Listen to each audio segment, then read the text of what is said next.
I pressed record and I suddenly have nothing to say. Like, I was prepared to make a video today and now I'm not, so yeah.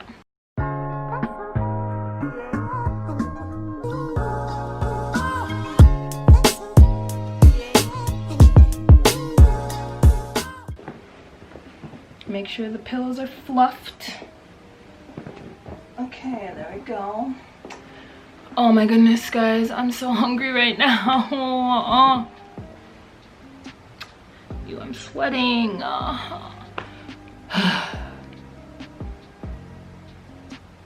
Brianna, just make the video.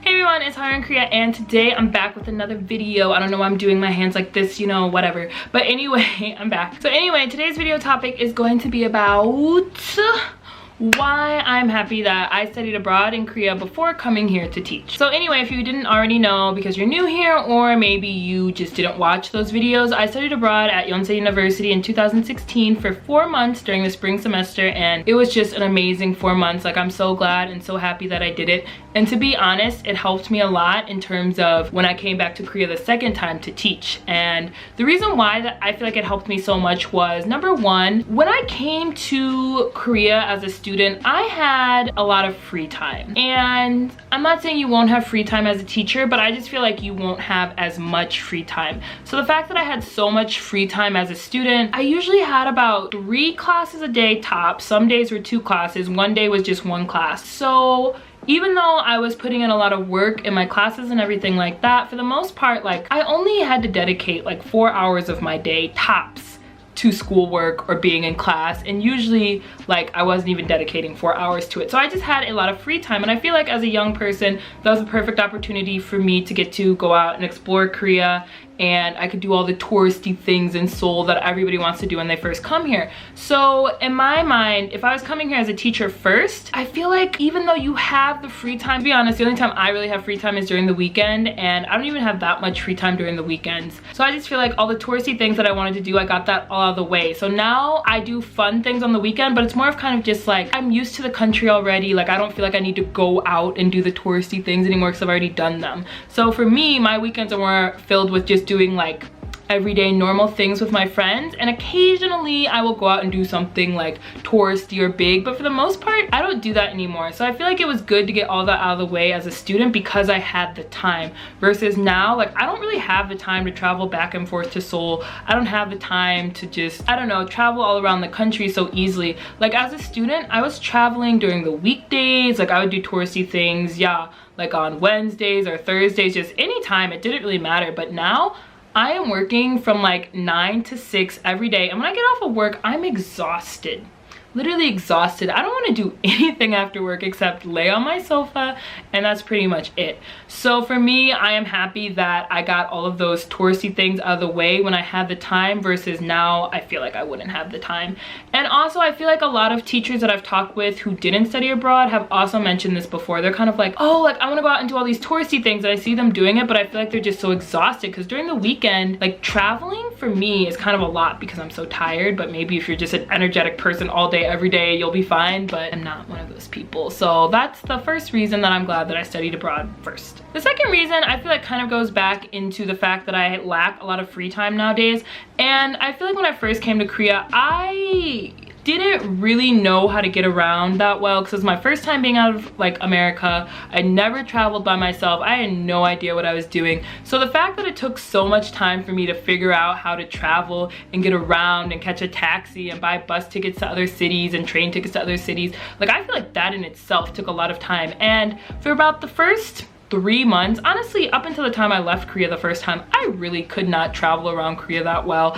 I managed, but it wasn't great. Versus now, I feel like because towards the end of my time studying abroad, I had kind of figured out how to travel around. So when I came back the second time, it was a lot easier for me. I knew all the apps that I needed. I was able to figure it out a lot easier. And so I didn't have to spend so much time just being like, how do I get around Korea? Like, I just knew that I needed to have Kakao Taxi.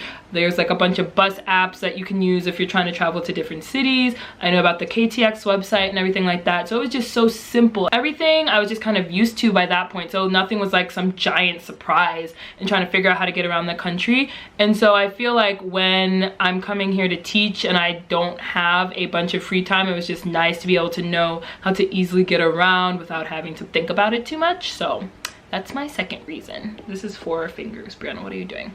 That's my second reason. My third reason is that the fact that I studied abroad before coming to Korea, I just got used to everything. Not just, you know, getting around, but I didn't have to deal with initial culture shock. Like, I feel like coming to Korea as a teacher causes a lot of stress, at least for me, and not in a bad way. I'm so thankful that I teach here now, but for me, getting used to something new is very hard. So the fact that I had never taught before in my life, I had no idea what I was doing, that in itself was a whole big stress. That was one of the biggest stresses. Well, I'm not gonna say the biggest stresses of my life, I'm over exaggerating, but it did cause me a lot of stress when I first came here to teach, because I'm now working these extremely long hours. I wasn't really getting a break that often. Just the fact that, like, if you've never taught before, trying to teach kids who don't speak English is insane. And then I've mentioned this before, but I used to work at Poly and I was teaching all the way up until 7th grade debate classes. Do I look like a debate teacher?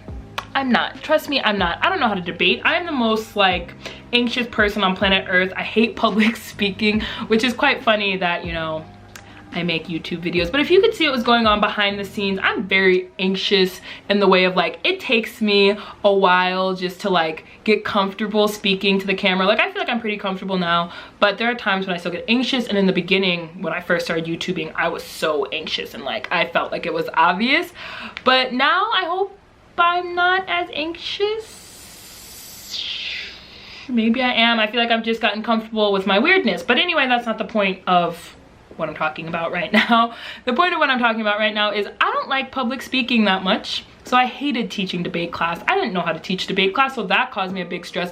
I was taking home all of my books for all of my classes every single night, just studying, oh, what am I gonna teach the kids today? Like, I have to know it well so that I don't look stupid in front of the kids. And so that in itself was such a big stress to me. Like, I couldn't, for like 3 or 4 months, I couldn't even focus on anything else about how am I teaching? Why am I such a bad teacher? Like, what am I doing wrong? And nobody was saying I was a bad teacher. For, like, honestly, everybody was telling me I was doing fine, but it just caused me a lot of stress. And I see that happening with a lot of teachers who come here. Like, in the beginning, it's very stressful for them.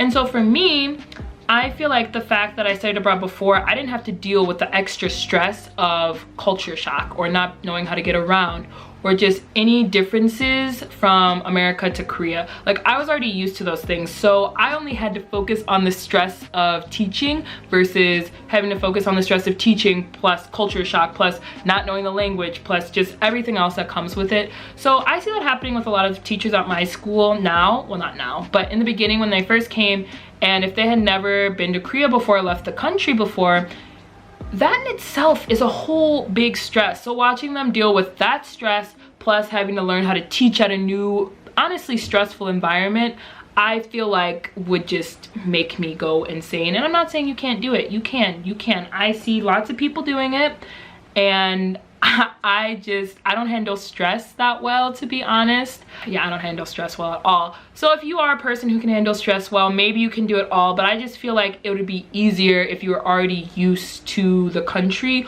or had some type of familiarity with the country versus if you just came here with, like, no knowledge or anything. But anyway, with that being said, I don't want to come from a place of, oh my goodness, if you can't, like, study abroad, you're gonna have a miserable time in Korea if you're coming here to teach and it's your first time coming to Korea. I don't think that's true at all.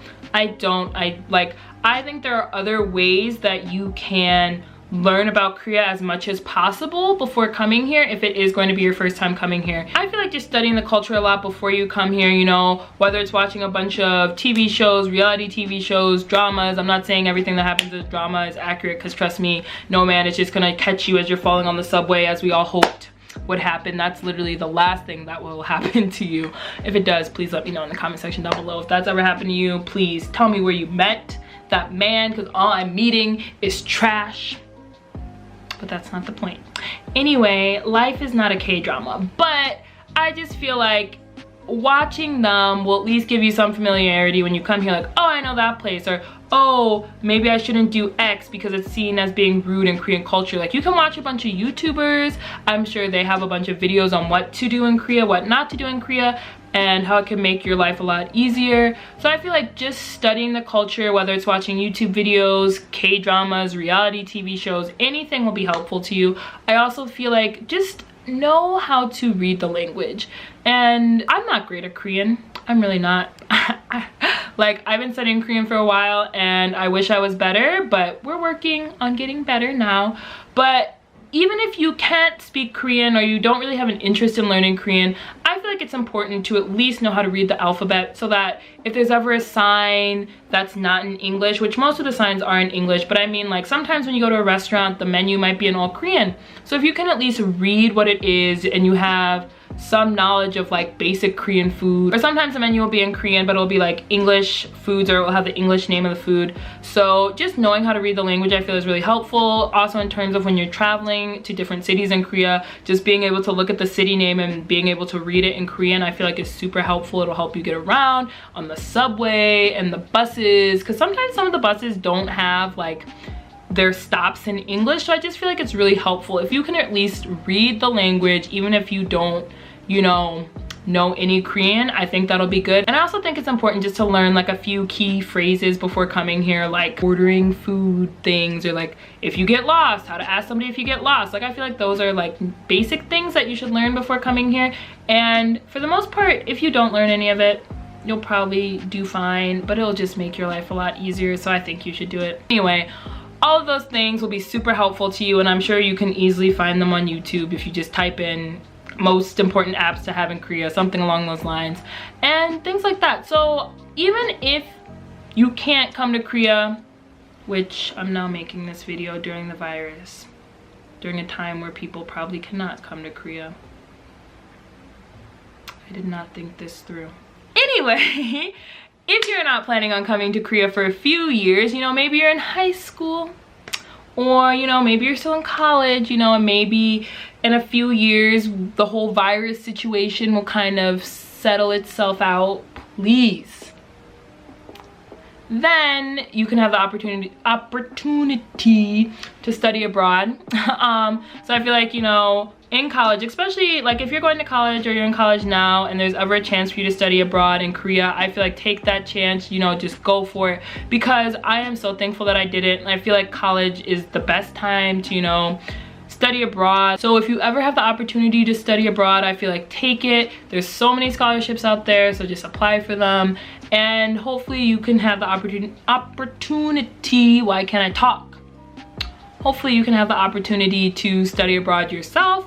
And if you don't get the opportunity to study abroad, I think it is just helpful that you are clicking on videos that can help you learn more about Korea.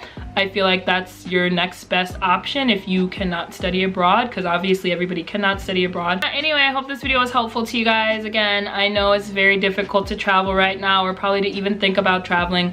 But in the future, if you are trying to plan out your Korea trip early, or trying to plan out your life early with what you want to do, whether it's be a teacher or not, and you do have the opportunity to study abroad, I think you should take it. It'll be a great, learning experience for you. And if you don't have the opportunity to study abroad, I wouldn't worry. I'm just saying that I am happy that I got to do it. But if you can't do it, I think there are other options for you, such as, learning a little bit about the language, learning the culture, watching a bunch of YouTubers who make videos about Korean culture, life in Korea, so you can just see how everything works. Definitely check out videos that have to deal with apps and things like that, so you're just prepared. You're gonna be like an expert when you get here. So don't worry. I feel like navigating Korea, and I don't mean just in terms of getting around, just navigating Korea, in general life and everything like that, honestly, I feel like in terms of the countries that I've been to, seems like the easiest country to do that in. Like, a lot of people speak English, everything's pretty laid out for you, everything's pretty organized, so don't worry too much about it. But yeah, I hope you guys enjoyed this video. Please let me know in the comment section down below if you did. Please let me know if you guys have ever studied abroad, or if you're thinking about studying abroad. Please let me know in the comment section down below. Let me know if you have any questions. I love answering questions. If for some reason you've left me a comment before and I didn't respond to it, please let me know, because every morning when I wake up, I check the comments that I get and I try to make sure that I respond. So I'm hoping that I respond to all of them. And if I've missed yours for some reason, please let me know, because it was not intentional. Like, I really try. But anyway, I'm gonna stop rambling. Make sure to give this video a like, comment, and make sure to subscribe to my channel. Make sure to subscribe to my channel. I don't know why I can't talk, you guys. Anyway, make sure to give this video a like. Make sure to comment down below if you like the video. Make sure to subscribe to my channel. This is not where the subscribe button is. If you like this video, and I'll see you guys later. Goodbye.